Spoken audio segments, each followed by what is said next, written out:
Assalamualaikum warahmatullahi wabarakatuh. Bismillah, alhamdulillah alladzi bi ni'matihi tatimmus salihat. Wassalatu wassalamu ala sayyidis sadat sayyidina wa maulana Muhammad wa ala alihi wa ashabihi anzumiz zahirat. Allahumma salli wa sallim ala sayyidina Muhammad bi'adadi hasanat sayyidina Muhammad. Amma ba'du, faqad qala Allah Ta'ala fil Qur'anil Karim, a'udzu billahi minasy syaithanir rajim. Bismillahirrahmanirrahim. Subhanaka la ilma lana illa ma 'allamtana innaka antal alimul hakim. Wa la haula wa la quwwata illa billahil aliyyil azim. Hadirin dan hadirat kaum muslimin dan muslimat, para pengunjung taman syurganya Allah Subhanahu wa taala, kita berdoa dan berharap mudah-mudahan hidup dan kehidupan kita dimuliakan oleh Allah fid dunya wal akhirah. Amin ya rabbal alamin. Pada kesempatan siang hari ini, tentu yang pertama dan utama kita memanjatkan puja dan puji syukur kehadirat Allah yang Maha Ghafur. Tersaji salam dan salawat terlimpah ruah kepada Habibuna wa Maulana Muhammad sallallahu alaihi wasallam bersama keluarga, sahabat dan para pengikutnya yang dengan setia menuntun kita umatnya menuju jalan ridho Allah Subhanahu wa taala. Kita selalu berdoa memohon kepada Allah agar kelak di yaumil qiyamah berada satu lantai dengan Rasulullah. Amin ya rabbal. Hadirin dan hadirat sekalian, pada kesempatan kajian di waktu zuhur ini, tema yang akan kita sajikan adalah bagaimana cara kita mendapatkan cintanya Allah Subhanahu wa taala. Tentu bicara cinta ini sesuatu yang sangat menarik. Kalau kita mencintai sesuatu dan kemudian cinta kita itu mendapatkan respon dari orang yang kita cintai, maka itu adalah merupakan kebahagiaan buat kita. Tapi sungguh sangat amat menyakitkan ketika kita mencintai seseorang umpamanya.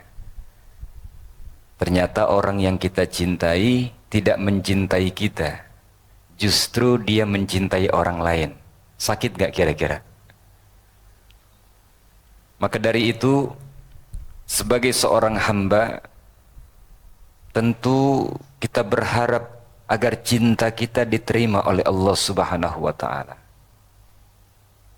Dan Allah membalas cinta kita, merespon cinta kita, sehingga kita semua menjadi hamba-hamba yang dicintai oleh Allah Subhanahu wa taala.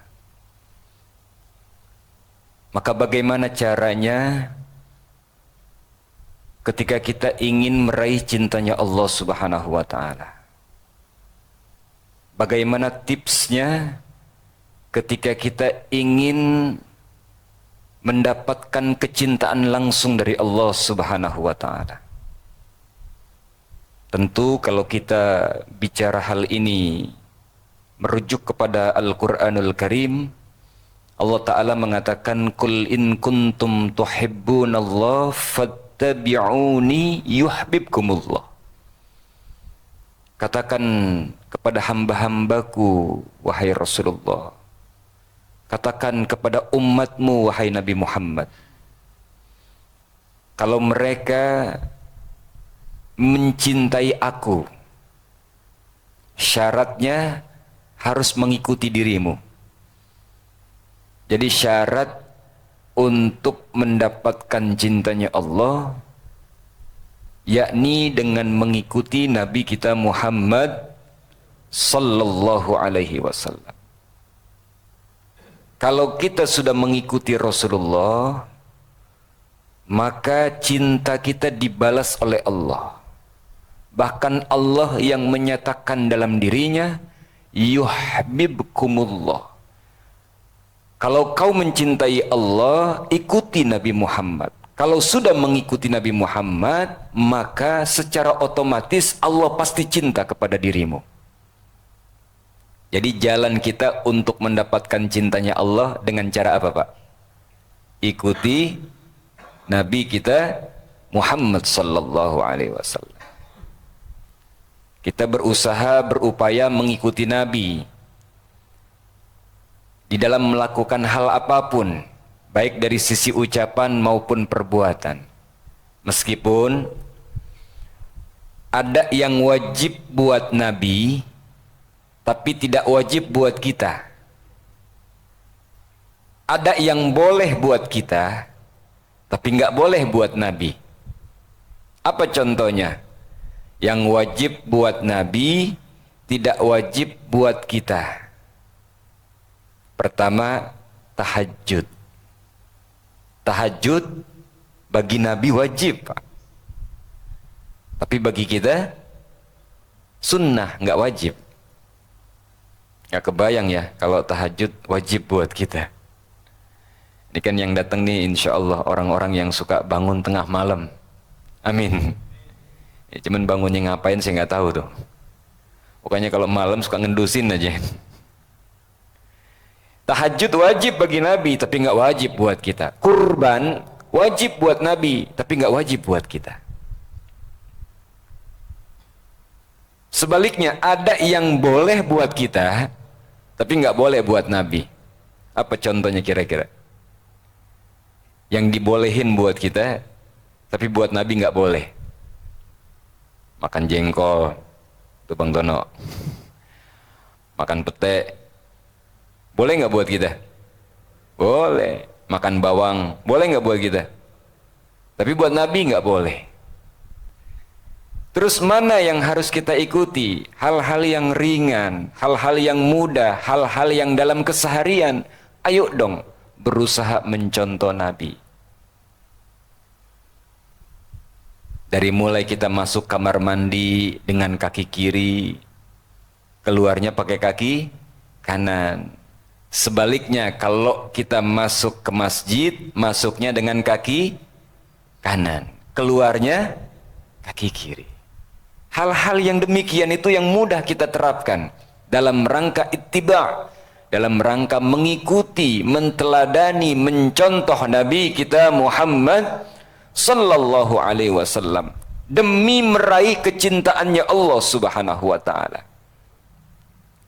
Dan juga syarat untuk mendapatkan cintanya Allah, yang pertama sakhawatun nafsi, yang kedua salamatus sadri, dan yang ketiga rahmatul ummati. Tiga hal ini nih, kalau kita ingin mendapatkan cintanya Allah Subhanahu wa taala. Karena tiga hal ini adalah yang diperintahkan oleh Nabi, yang dianjurkan oleh Nabi untuk dilakukan kepada umatnya. Apa yang pertama? Kalau kita ingin mendapatkan cintanya Allah, sakhawatun nafsi. Kita harus memiliki jiwa pemurah. Jangan memiliki jiwa yang rakus. Jiwa pemurah itu senangnya ya berbagi, sukanya ya bersedekah. Kalau kita senangnya berbagi, suka bersedekah, pasti mendapatkan cintanya Allah, mendapatkan cintanya Rasulullah. Bahkan bukan hanya dapat cinta Allah, cinta Rasulullah, tapi juga mendapatkan cintanya manusia. Saya mau tanya, kalau ada orang yang senangnya berbagi, sukanya bersedekah, demen nggak kita berteman sama orang kayak gitu, Pak? Demen nggak, Pak? Demen. Saya suka tuh sama si Fulan, kenapa? Masya Allah, orangnya rajin sedekah, sukanya berbagi. Kalau punya kelebihan rezeki, saya juga ikut merasakan. Jadi orang yang suka berbagi, orang yang gemar berinfak, bersedekah, jiwanya pemurah, maka orang tersebut dapat cinta Allah, dapat cintanya Rasulullah, juga dapat cintanya manusia. Karena orang yang gemar berinfak dan berbagi itu qaribum minallah. Dia dekat dengan Allah. Tanda dekat dengan Allah, Allah suka dengannya. Kemudian qaribum minan nas, dekat juga dengan manusia. Suka manusia bergaul, senang manusia berteman karena dia suka berbagi. Orangnya pemurah. Jadi dia dekat dengan Allah, dekat dengan manusia, kemudian qaribum minal jannah, dekat juga dengan surga.